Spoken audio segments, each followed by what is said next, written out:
What exactly makes a flagship a flagship? A flagship to you might mean the chipset. A flagship to me might mean the camera. A flagship to nothing might mean design. And this looks nothing like any other flagship around. Ever heard that saying, any publicity is good publicity? Well, this past week, everyone has been speaking about the Nothing Phone 3, whether negative or positive, mainly about its design, but also about its price. And because of this, I guarantee you that their brand awareness has seriously increased, and that's exactly what they wanted.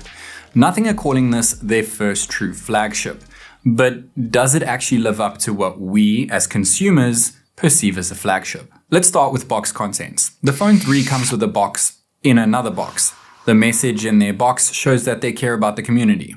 You get the phone, a charging cable, and a SIM ejector tool. Alright, that's the same contents as most 2025 flagships.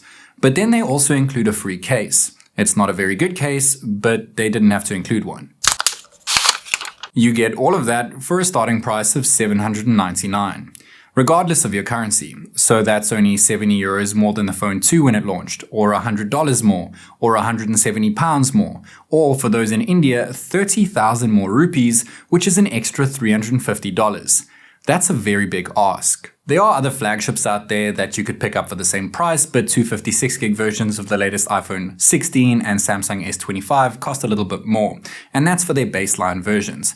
We're not talking iPhone Pro and Samsung Ultra over here. Those cost a lot more. So don't go start comparing this to top-end flagships. That's not where they are yet, and that's not where their price is either. Okay, so by now everyone knows what the Phone 3 looks like. Some people hate it, others might like it. Nothing have clearly put a lot of money into their design team here. I'd say the main reason to buy a Nothing phone is to get a Nothing phone because it's different, it's unique, and I really appreciate that. And I really hope they don't change their strategy because there's no other phone that looks like this.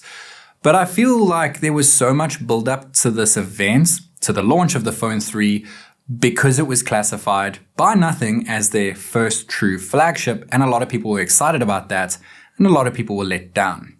So before we get into this crazy design, I think it's best that we judge this phone as a phone first, because let's face it, 80% of the time, you're going to be looking at the screen. If you're going to start throwing the word flagship around, you kind of have to live up to it. The Phone 3 has a completely flat 10-bit 6.67-inch AMOLED panel, which is actually smaller than the 6.7-inch screen we got with the Phone 2, but a lot is improved. For starters, the symmetrical bezels are noticeably thinner, and the screen is protected by Gorilla Glass 7i, which is a decent upgrade over the Gorilla Glass 5 we saw last time out. But the Phone 2 was not labeled as a flagship.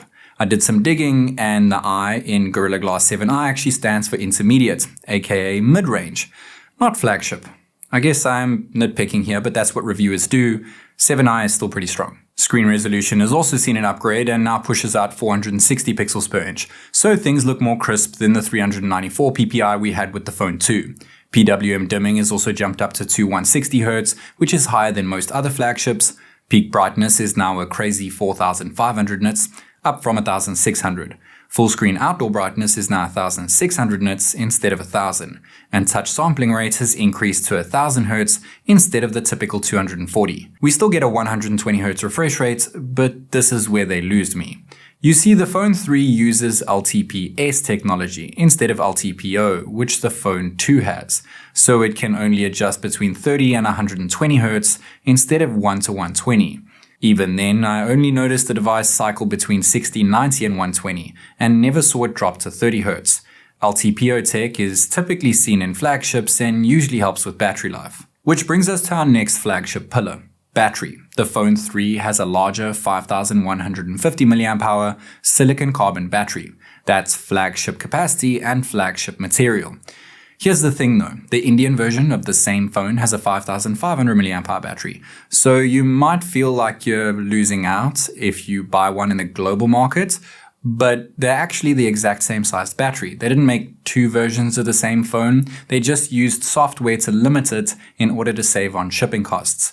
They both have the same wide charging speeds though at 65 watts, which is actually quite a bit higher than the Phone 2, and wireless charging is the same at 15 watts. There's also reverse wired and reverse wireless charging. And wide charging, that being the 65 watt one, will get your phone from 1 to 50% in just 19 minutes. And then there's the chipset. For me, a flagship CPU doesn't automatically make your phone a flagship. Yes, I had hopes we'd see Qualcomm's flagship Snapdragon 8 Elite chip here, but the 8S Gen 4 is still more than powerful enough. I'm sure many of you are thinking, but I could just buy a cheaper phone with the same chip. Well, in some markets like America, you'd be hard-pressed to find a cheaper phone that's running an 8S Gen 4. You also have to remember that the Nothing Phone 2 was running on a previous generation flagship chip. This is running the latest chipset from Qualcomm. It's even newer than the 8 Elite. It might be based on the 8 Gen 3 from last year, but it is still a solid upgrade. Think of it as an 8 Gen 3 with slightly lower clock speeds, but with no efficiency cores and more performance cores. It achieves much higher benchmark scores when compared to the Phone 2, but it gets a slightly lower Antutu score when compared to the 8 Gen 3 or other 8S Gen 4 phones. However, it scores higher than them most of the time when running other benchmark tests. The Phone 3 supports up to 16 gigs of LPDDR5X RAM and up to 512 gigs of UFS 4.0 storage, which is a healthy upgrade over the Phone 2's UFS 3.1 storage. CPU is one thing, but on paper, at least in terms of benchmarks, the 8S Gen 4 seems significantly weaker than the 8 Elite when it comes to GPU performance. But in practice, the 8S Gen 4 powered Nothing Phone 3 plays games just as well as 8 Elite phones. Call of Duty Mobile is one game where you can use the native 120Hz refresh rate, and thankfully the Phone 3 runs COD without a sweat. It's stable, fluid, and sticks to 120 FPS consistently. Genshin Impact is a much more demanding game to play, but it's capped at 60Hz. There's no special gaming features like frame interpolation here, but this is not a gaming phone. It still plays Genshin extremely well though, maintaining a solid 60 FPS on maxed out settings the entire time playing, which is exactly what we get from 8 Elite phones. And then we fired up Wuthering Waves, which is pretty much the benchmark for mobile gaming. And again, when setting everything to the max, we averaged between 53 and 60 FPS. For reference, I've tested out the same game on an 8 Elite phone and saw an average of around 59 FPS. And when I tested it with an 8 Gen 3 phone, we saw averages of around 47 FPS. One thing I have noticed is that the phone does get a bit hot on the left side when playing Wuthering Waves, with temps around 50 degrees Celsius. This makes sense because there is no word on whether or not the Phone 3 has a proper cooling system under the hood, and if it doesn't, that's definitely an essential flagship feature missing. I mean, even their mid-range 3A series phones have vapor chambers. So the Phone 3 has to have some form of cooling system, right? One corner they did cut is in terms of USB speeds though. We get USB 2.0, which is very much mid-range. I get that not everyone transfers using a USB cable, but I do feel this is a must for a flagship. Keep in mind though that the base iPhone 16 also has a USB 2 port. The good news is that there is a flagship feeling X-axis linear haptic motor, and very balanced, very loud dual stereo speakers.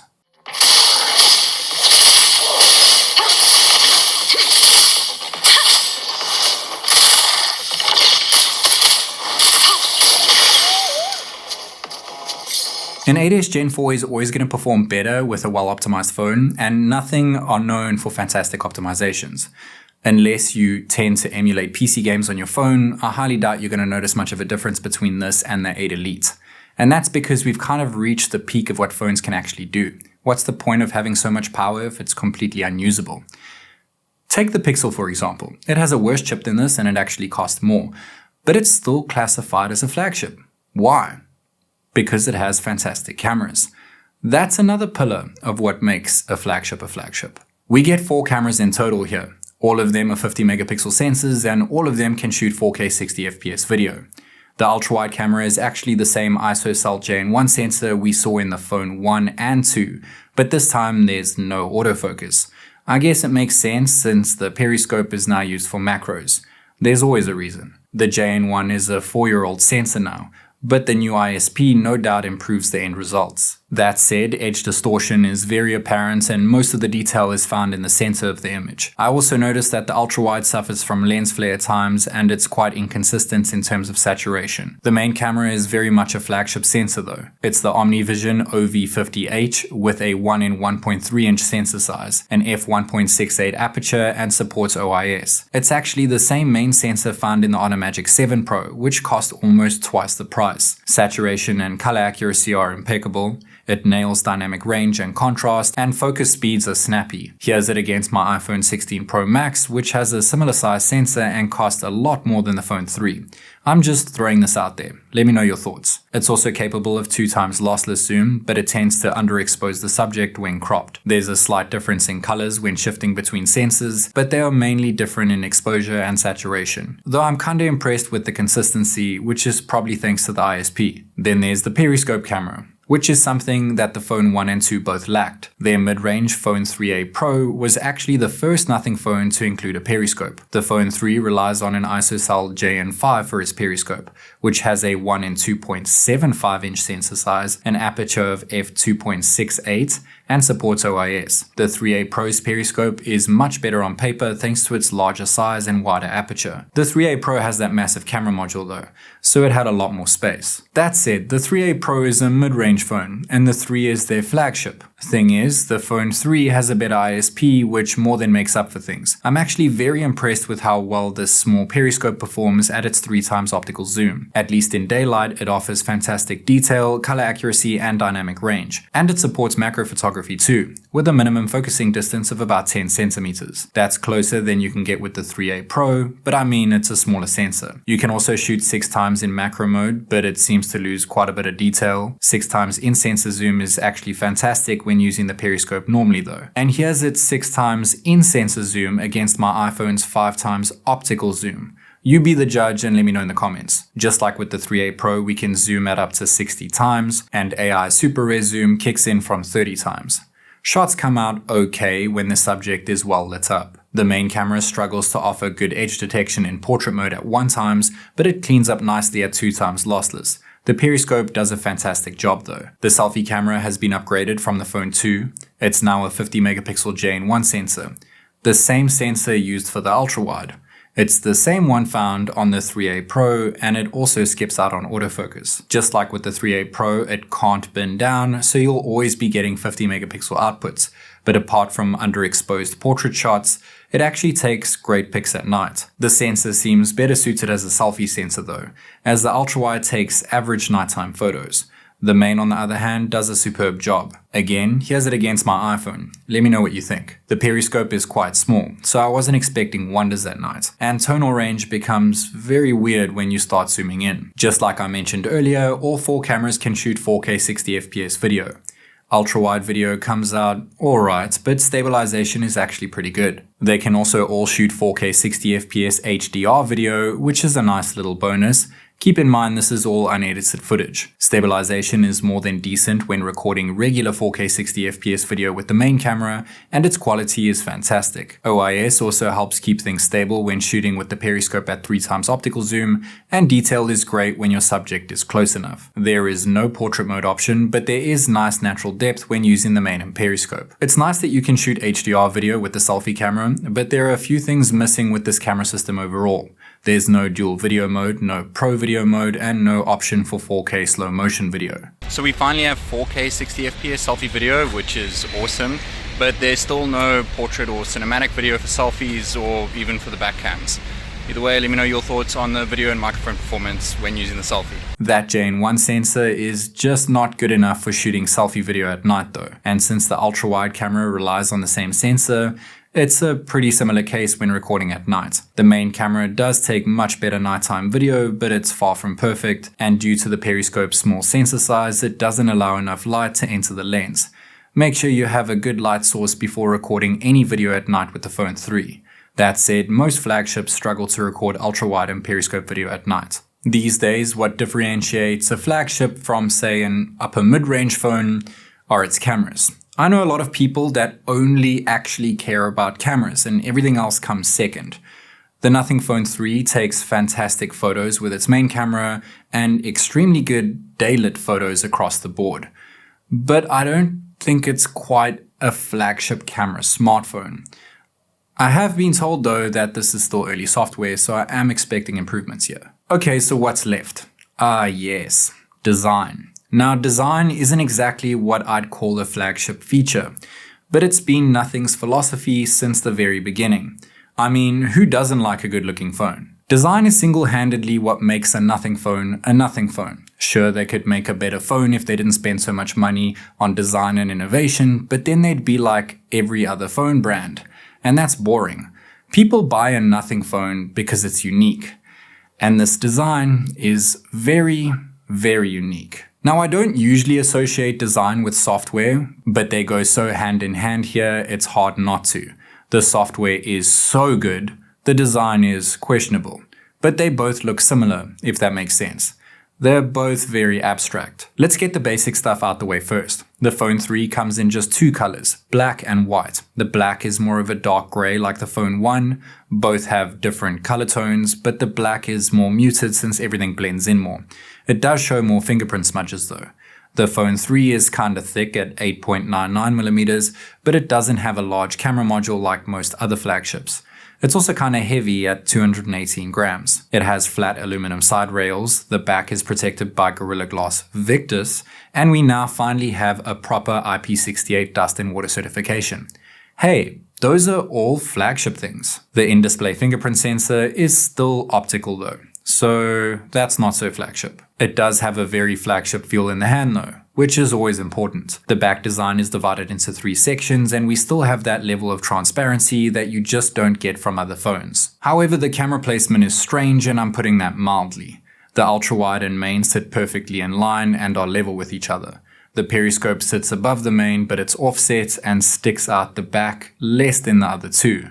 It's actually overlapping the rear border. Maybe if they reposition things a bit, it might look better. Maybe give it a sense of symmetry. But I think things are the way they are because of the new glyph matrix, which no doubt takes up space. At first, I thought the middle circle had a half circle glyph lights at the bottom. I got excited, but nope, it's just design. And that circle is nothing, surrounding a very small flash. That flash does get very bright though, and the new glyph matrix beside it can also work as a torch, but it's not very effective. Glyph lights are now dead, and glyph matrix is where it's at. Weirdly enough, at the launch event, they said that 8 out of 10 of their users use glyph lights. So why change that? Keep the matrix. I think it looks cool, but bring in some subtle glyph lights here and there. People enjoy them. The matrix is a monochrome disc made up of 489 individual LEDs, and it sits in the top right corner. It's there to keep you in the loop without feeling the need to unlock your phone. You can adjust its brightness, change ringtones, change notifications, and create essential notifications. For example, have a specific icon shown when receiving a message from a specific person, and even have caller ID shown, which will come in a future update. There's also now something called Glyph Toys, which works with the Glyph button. Yes, there's a button to enter the matrix. The button gives haptic feedback when clicked in, and one click switches through different toys. If you're wondering, no, you can't accidentally press it. Holding it in on a specific toy triggers it, like spin the bottle for example. You can start a stopwatch, play rock, paper, scissors, and there's even community-made toys like a leveler and Magic 8-Ball. So I'm sure there's a lot more toys coming soon. There's some basic toys too, like digital clock, battery percent, and solar clock.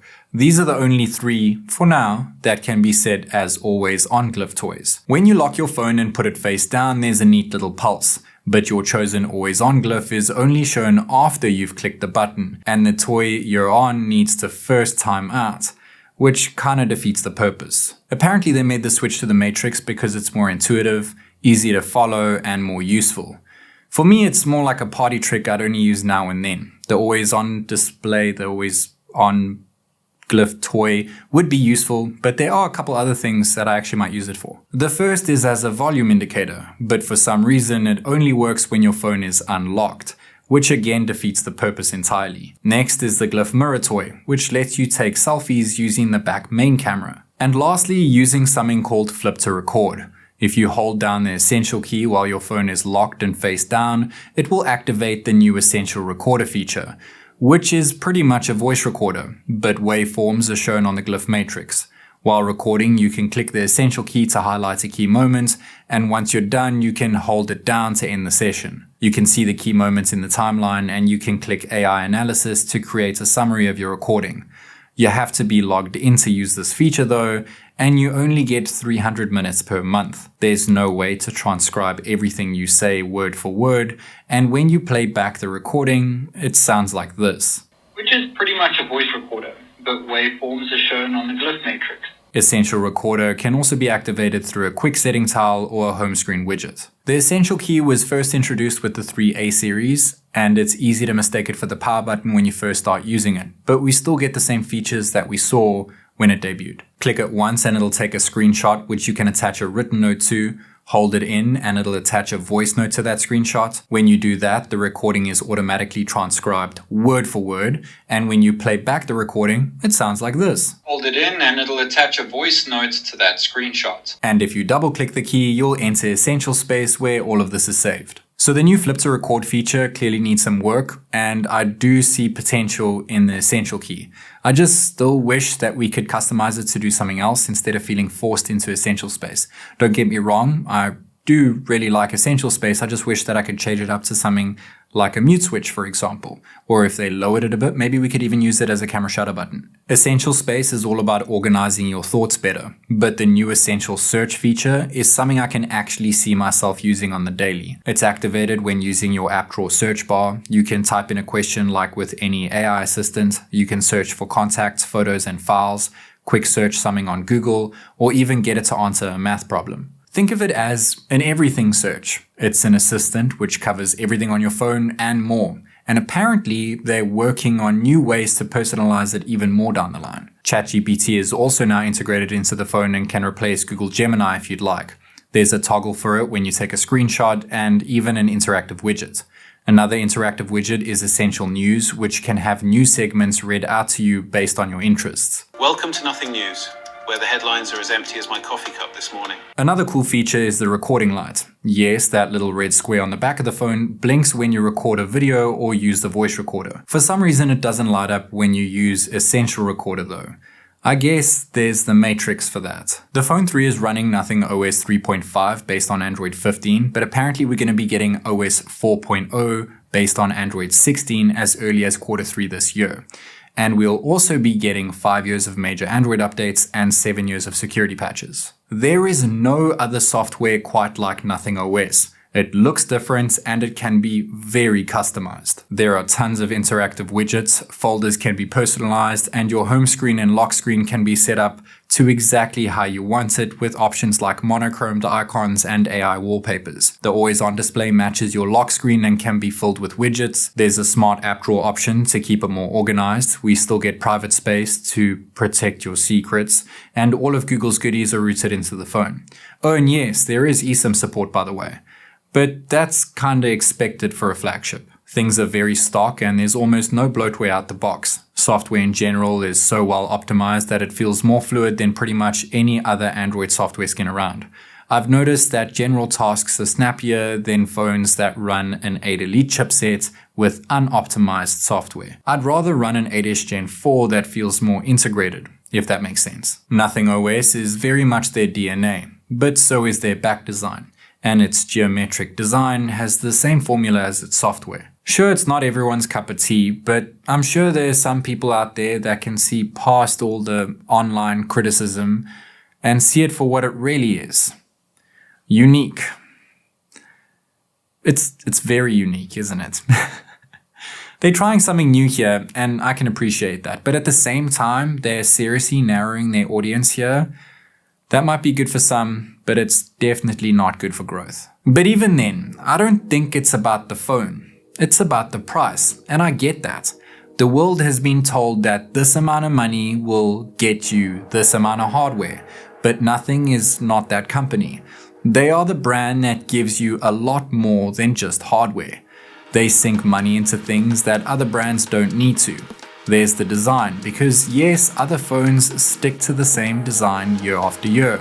The glyph matrix, Essential key, and continuous software development. The Phone 3 isn't necessarily the best at one single thing, but everything is pretty good. That's called balance. With that mindset, there really shouldn't be anything lacking here. And if software and features are part of that flagship formula, then you're actually getting more than what you're paying for with this phone. If you want a phone that's going to give you the hardware that you're paying for, then go out there and buy pretty much any other flagship. I define a flagship as the best phone from that specific company, and I do not doubt that the Phone 3 is the best phone that Nothing have ever made. Yeah, sure, it lacks a couple flagship specs here and there, and it might not be for everyone, but at the end of the day, for those of you who do decide to go and buy one for the right reasons, I promise you, you're gonna love this phone. This is TechNick, and as always, I'll catch you in the next one.